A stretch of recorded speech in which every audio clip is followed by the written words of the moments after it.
You ask Tiger to solve. This deals with linear equations with one unknown. The final result is x equals 1/48. Let's solve it step by step. Isolate the x. Multiply both sides by inverse fraction 3/32. Group like terms.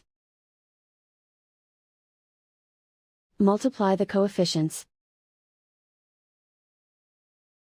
Simplify the fraction. Multiply the fractions.